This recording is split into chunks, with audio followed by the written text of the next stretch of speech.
Sa nakaraang kaganapan na ating kwento ay natapos tayo kung saan habang naglalakad palapit ang ating bida kay Roland ay labis ang kabang nararamdaman ng kanyang bagong kaibigan, hanggang umabot pa sa puntong halos manigas na siya sa kanyang kinatatayuan dahil sa sobrang takot sa pag-aakalang dito na magtatapos ang kanyang mahabang paglalakbay.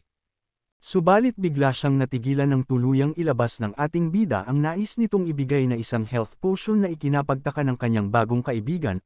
Kaya naman napatingin ito kay Nox nang may halong gulat at pagtataka sa hindi pa malinaw na dahilan. Samantalang sa kabilang panig may isang hindi kilalang nilalang ang nagsasalita mula sa background kung saan nagbalik-tanaw siya sa dating naging sitwasyon ng mundo at sangkatauhan, matapos maganap ang di inaasahang sakuna kung saan iyon ay ang paglabas ng mga di-ordinaryong nilalang at halimaw sa lagusan mula sa ibang kaharian. Isinalaysay niyang nang dahil sa pagsasanib sa pagitan ng Earth at ng orihinal na mundo, umabot ang landmass ng sangsinukob sa kabuoang 30%. Bukod dyan ang mga taong mula sa Earth ay matagumpay na nagising bilang mga manlalaro, kung saan nagkaroon sila ng iba't ibang propesyon at nagsimulang makipaglaban sa mga halimaw. Kaya naman dahil dyan kumpiyansa siyang hanggat mananatili lamang sila sa plano, magiging maayos lang ang lahat. Matapos marinig ng pinuno ang paliwanag ng kanyang tauhan ay napangiti siya sabay sabing magaling. Ipinahayag niyang ang pagtulong sa mga manlalaro na lumago ay ang kanilang tungkulin bilang mga NPC. Ilang sandali din tinanong niya ang tauhang kagaya niyang isang side character kung ano na ang balita sa kanilang bayani na si Oracle Roland. Ipinaliwanag ng tauhan na sa kasalukuyan ay napatay na nito ang boss-level monster na responsable sa pagpapatawag sa Demon Lord. Sa gayong paraan ang kailangan na lamang nilang gawin ay paslangin ang bagong silang na Demon Lord bago pa ito mag-mature. At matapos nun tiyak niyang mananalo na sila nang hindi na kailangan pang dumaan sa matinding pakikipaglaban. Dagdag niya pang sa tulong ng pag-asikaso ni Lord Roland sa gawaing ito, wala na silang dapat pang ikabahala patungkol sa bagay na iyon. Nang marinig na pangiti ang kanyang pinuno, ipinahayag niyang tulad ng kanyang inaasahan kay Roland napakatalino ng kanyang diskarte at sa pagsasagawa nito ng plano ng walang palpak. Kaya naman tuluyan na siyang naniwalang talagang nararapat dito ang kanyang titulo, at ito ay walang iba kundi ang pag-asa ng sangkatauhan. Ngunit lingid sa kanilang kaalaman na sa kasalukuyan nais na ni Roland mamatay gayong nawawalan na siya ng pag-asang matalo ang ating bida. Habang nanginginig ang kanyang buong pangangatawan at kalamnan sa takot ay bukod sa mababa na nga ang kanyang HP, ramdam niyang ang kabilang panig ay nasa pinakamataas na antas pang Demon Lord. Samantala tinanong ni Nox ang bago niyang kaibigan kung wala ba itong balak inumin ang kanyang inilabas na potion, at nang marinig ng lulumong tumingin si Roland sa potion habang takang-taka kung ano ang binabalak ng ating bida. Napatanong siya kung para ba ito sa paghihiganti sa pagpaslang niya sa nasasakupan nito at iniisip na isang lason ang nasa loob ng bote. Para sa kanya isang malaking katanungan ang ginagawa ng Demon Lord, sapagkat kung iisipin kaya siya nitong agad paslangin subalit gumagamit pa siya ng panlilinlang sa pamamagitan ng pagpapainom sa kanya ng lason. Kaya naman sa mga puntong iyon hindi niya naiwasang maghinala kung saan napasambit siya sa kawalan na ayaw siyang hayaan ng nilalang mamatay ng walang pasakit, dahil gusto siya muna nitong padaanin sa matinding paghihirap. Sa kanyang pananaw mula sa susunod na kaganapan, habang nagsusuot ang Demon Lord ng mapantuyang maskara ay sinasabi nitong isa lamang siyang hamak na nakatakda ng masaktan mula sa nakamamatay na lason at mamatay. Kaya naman ng mga sandaling iyon minura ni Roland ang ating bida, sabay tawag rito bilang isang kasuklam-suklam na demonyong Panginoon. Gayunpaman natigilan siya sa pag-iisip nang iabot sa kanya ni Nox ang potion bagamat nanginginig at may kaunti pang pagdadalawang isip kung iinom siya o hindi. Subalit hindi naman siya nakatanggi sa pangambang natitiyak niyang agad siyang papaslangin pag iyon ang kanyang gagawing aksyon kung magkataon. Dahil diyan napagpasyahan niya na lamang na magkunwaring tanga, umaasang magkaroon pa siya ng isang pilak ng pag-asa. Sa isang iglap para makasiguradong mabuhay pa siya agad niyang ginamit ang lahat ng kanyang kasanayan tulad na lamang ng kanyang Enhanced Poison na sa ngayon ay nasa level 8, Vitality Boost na level 11 para lumakas ang kanyang sigla at level 9 na Magic Protection. Bukod dyan pati na rin ang kanyang kasanayang tinatawag na Unyielding kung saan sa kasalukuyan ang antas nito ay level 10 para hindi siya madaling mapasuko ay ginamit niya rin. Hindi pa siya nakontento at pinataas niya pa ang lahat ng kanyang istatistika sabay gamit ng kanyang high-tier Lucky Boost na level 14. Matapos ang lahat ng preparasyon dali-dali niya nang agad ihinanda ang sarili para inumin ang potion, at nang maubos niya ito ay napapikit siya ng ilang sandali habang iniintay ang masamang epekto. Subalit na baliwala lang ang lahat ng kanyang ginawang paghahanda, sa isang iglap biglang lumitaw sa kanyang itaas ang notifikasyon mula sa sistema na nadagdagan ang kanyang buhay ng 50. Kaya naman labis ang kanyang gulat sa nangyari at napag-alaman niya ring isa lamang pala itong normal na potion para sa mga kasisimula pa lang na baguhang manlalaro. Samantalang sa kabilang banda agad na humingi ang ating bida ng tawad sa kadahilanang ito lamang ang laman ng kanyang bag na maaaring makatulong. Nang marinig na pabalikwas si Roland sabay hawak ng mahigpit sa kanyang dibdib dahil muntik na siyang mamatay sa sobrang takot habang napapamura. Gayunpaman mas lalo lamang para sa kanya naging kahinahinala ang demonyong Panginoon, naisip niyang pinaglalaroan lang ng ating bida ang kanyang buhay gaya nito. Subalit natigilan siya sa pag-iisip ng ituro ni Nox ang kanyang HP bar at sinabi nitong kahit papaano naman ay hindi pa siya mamamatay, at nang marinig na patingin ang bayani pataas habang nagtataka pero sang-ayon rin naman siya. Matapos ang tagpong iyon lumingon siya paharap kay Nox sabay seryoso niyang tinanong kung ano ang pinaplano nito. Nang marinig na alala ng ating bida na mayroon nga pala siyang gustong malaman dahilan upang biglang kabahan si Roland kaya agad niyang hinawakan ang kanyang sandata. Sa kabilang banda naman masayang itinanong ni Nox patungkol sa newbie safe zone kung paano siya makakapunta rito, dahilan upang mapatulala si Roland sa pagtataka dahil di iyon ang kanyang inaasahan. Ipinaliwanag ng ating bida na ang lugar na iyon ay kung saan naninirahan ang mga may mahihinang antas na taong walang kakayahang makipaglaban, kung saan sila yung kadalasang mabagal ang pagkatuto at paglago. Pero sa mga puntong iyon sarili niya lang pala ang kanyang tinutukoy. Dahil sa pagbibitaw ni Nox ng mga salita na talagang kahina-hinala ay tila naunawaan na ni Roland ang pinaplano nito dahilan upang mapangiti siya ng abot langit.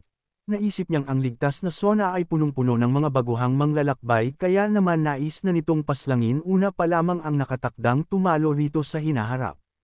Dagdag pa niya habang ang ating bida ay may inosenteng muka na siguro'y plano nitong burahin silang lahat ngayong ang mga ito'y mahihina pa, kaya sa pag-iisip niyang iyon tinukoy niya ang gawaing ito bilang kasuklam-suklam na diskarte. Gayunpaman napangiti din siya ng malaki sa kadahilanang mula sa kanyang kaloob-looban ay napapatanong siya kung talaga bang iniisip ng nilalang na nasa kanyang harapang magtatraidor siya laban sa kanyang lahi para lang iligtas ang kanyang sarili.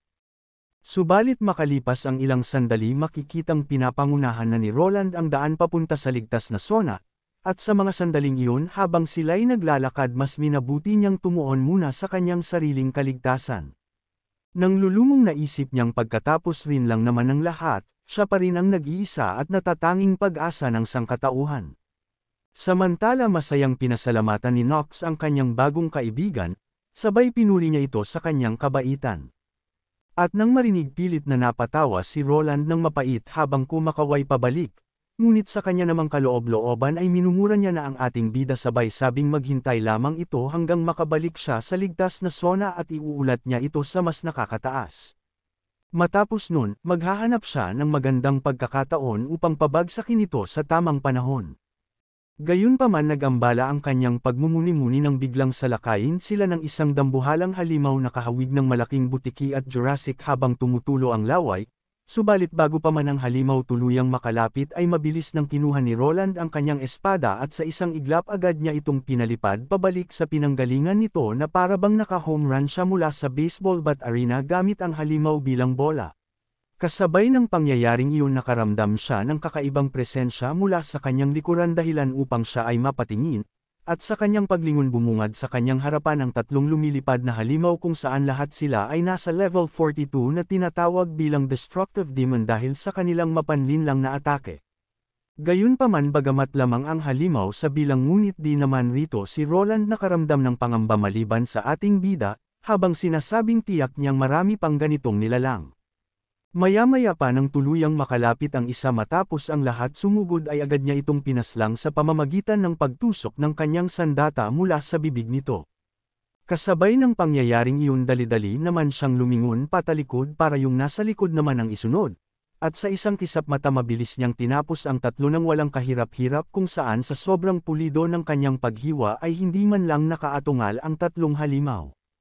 Matapos ang mabilis na kaganapang iyon lumabas na ang kanya palang ginamit na kasanayan ay tinatawag na whirlpool/isang ikatlong antas, sabay taas noon niyang ipinahayag na kahit mababa ang kanyang puntos ng buhay, ang pagharap sa mga halimaw sa ganitong antas ay nananatiling napakadali lang para sa kanya habang iwinawasiwas paikot ang kanyang sandata dahilan upang labis na mamangha ang ating bida.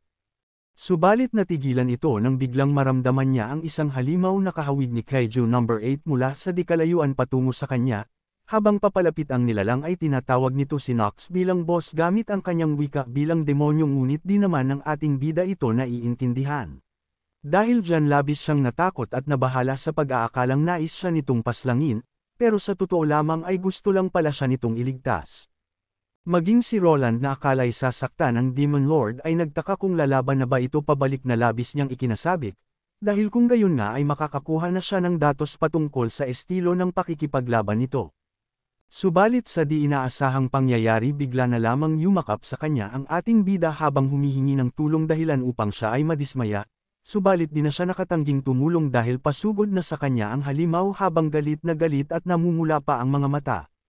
Kung kaya wala na siyang nagawa pa kundi paslangin ang halimaw sabay lakad paalis, samantala naganap ang isang malakas na pagsabog mula rin sa katawan ng halimaw na tinamaan ng espada dahil sa paggamit niya ng kanyang kasanayang antas 8 na tinatawag na explosive sword. Maya-maya pa napatingin siya sa ating bida na tila nagtataka at naaawa habang iniisip ang masamang pagganap nito, dagdag pa niyang gaano man kabangis ang halimaw ay hindi nito binabalak umatake pabalik. Kaya naman dahil dyan, napagtanto niyang patunay lamang iyon ng lubos na kumpiyansa nito bilang isang powerhouse. Gayunpaman kahit na sobrang lakas ng ating bida ay hindi pa rin naman nito naiintindihang siya ang nakatadhanang pumatay rito, kaya't palihim siyang napangiti dahil naisip niyang mukhang nasa kanyang panig ang swerte. Subalit sa isang iglap biglang nabawasan ang kanyang buhay ng 5 po sa kagagawa ni Nox dahilan upang mapalitan ang kanyang masiglang ngiti ng pagod na ekspresyon, kung kaya may pakikiusap niyang sinabihan ng ating bidang kung maaari ay bumitaw ito sapagkat hindi siya makagalaw. Nang marinig ni Nox agad siyang humingi ng tawad, at matapos nun ay mabilis din siyang bumitaw kaya nakahinga na rin ang kanyang kaibigan ng maluwag. Samantala namang makalipas ang ilang sandali tiningnan ni Nox ang kanyang inventaryo, at mula rito ay nakita niya ang pag-aari ng Wild Boss na kanyang kinuha. Gayunpaman balik muna tayo kanina ilang sandali pa lamang ang nakakalipas, noong mga oras na iyon itinuro ng ating bida ang katawan ni Belial at tinanong niya si Roland kung di ba nito kukuhanin ang bangkay. Subalit tumugon si Roland na base sa patakaran ng NPC, hindi sila nagnanakaw ng mga bangkay ng halimaw. Dahil doon masayang tinanong ng ating bida kung maaari niya ba itong kuhanin, at nang marinig tumugon ang kanyang kaibigan ng positibo. Matapos lang makuha ang pagsang-ayon ay agad na ang ating bidang pumunta at naghalungkat ng gamit habang nagpapasalamat sabay sabing kung gayon ay hindi na siya magpipigil pa. Laking tuwa niya at pagkamangha sa kanyang bagay na nakuha mula sa pag-aari ni Belial kung saan namula pa ang kanyang pisngi, samantala hindi makapaniwala si Roland sa kanyang nakita mula sa kamay ng ating bida. Ilang sandali pa pagkatapos kuhanin ni Nox ang damit ni Belial ay tinanong niya ang kanyang kaibigan kung talaga nga bang ayaw nito itong banal na gamit, nang makita hiyang-hiyang agad mariing tumanggi si Roland habang ang ating bida naman ay labis na nagalak sabay sabing talagang ang bait ng kanyang kaibigan. Makalipas ang ilang sandali nakakolekta na siya ng mga kagamitang pag-aari ni Belial tulad na lamang ng kurtina sa dibdib nito na isang S-rank, 2 dakilang sungay ng demonyo at gayon din ang itlog na pag-aari nito. Bukod dyan nakakuha rin siya ng 372 gintong barya, 87 pilak, at 13 tanso. Gayunpaman bagamat marami nga siyang nakuhang magagandang item subalit labis siyang nadidismaya sa tuwing naaalalang nagbabag ang kanyang account, kung kaya labis siyang nanghihinayang gayong para sa kanya ay isa itong malaking kawalan. Ilang sandali pa sa kanyang masusing pagsisiyasat ay may isang bagay ang nagpapukaw ng kanyang pansin, at dahil mas maganda kung may karamay kaya inanyayahan niya ang kanyang kaibigan na sabay nilang tingnan ang bagay na to na labis ikinapagtaka naman ni Roland kung ano iyon. Maya-maya nang sabay nilang tingnan ang tala-arawang aklat ni Belial ay labis na namula ang kanilang pisngi ngunit magkaiba naman sila ng ekspresyon. Ayon sa nakasaad mula sa aklat na pinamagatang as Overbear Demon Lord's Lover, Nabasa nila ang binabalak ni Belial gawin kasama ang Demon Lord na talagang kahiya-hiya para sa kagaya nilang birhen. Guys, kayo na lang po ang magbasa at mag-analisa. Ibinlor ng author ang mga di pwedeng salita dahil alam nyo na, malalabag natin ang patakaran ni YouTube niyan. Kaya good luck. Dahil sa labis na kahihiyan na patakbo si Roland paalis habang tumatagas ang dugo sa ilong at isinusumpang hindi niya hahayaang mahulog sa mga kamay ng maruruming demonyo ang mundo, sa pag-aakalang likas na sa mga ito ang gawaing iyon kasabay ang pagbawas ng kanyang buhay ng 300. Samantala namang ang naiwang si Nox na ngayoy hawak pa rin ang aklat ay napatawa sa kanyang nabasa, tila siya lamang ang di masyadong naapektuhan mula sa nakasaad at walang kaalam-alam na siya ang Demon Lord na tinutukoy sa tala-arawang iyon. Makalipas ang ilang sandali matapos ng ating bida ilagay sa inventaryo ang mga gamit na maaaring mapakinabangan, nagtataka siya kung bakit hindi pinupulot ng kahit sinong manlalaro ang mga ibinagsak na kagamitan mula sa high-tier wild boss. Naisip niyang kung gagawin nila iyon, tiyak na kahit sino ay makakalipad ng mataas pagkatapos manguha ng loot sa isang field boss gaya nito. Bukod dyan maluha-luha niyang ipinahayag ang kanyang pagkadismaya gayong ang lahat ng swerte niya ay nasayang sa paggawa ng kanyang karakter, dahil doon iniisip niyang iyon ang dahilan kung bakit hindi man lang siya makakuha ng puntos ng karanasan, antas, at god tier gear. Gayunpaman minabuti niyang pansamantalang kalimutan ang usaping iyon, gayong para sa ngayon mas kailangan niya munang mag-focus sa kanyang sariling kaligtasan. Sa kabilang banda naman mula sa di kalayuan nakita niya si Roland na may kinakalabang 4 na Fox Demon, habang pinapanood itong makipaglaban sa mga nilalang at masugitan, nagningning ang kanyang mga mata gayong gusto niyang maging kasing lakas rin ito balang araw.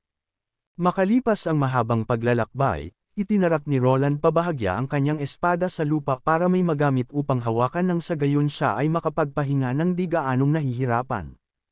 At habang habol hiningang hinihingal dahil sa pagod dulot ng hindi may iwasang labanan mula sa kanilang mga nakasalubong na nilalang sa daan, sa wakas ay itinuro na rin niya kay Nox ang safe zone kung saan abot tanaw na nila ito mula sa kanilang unahan.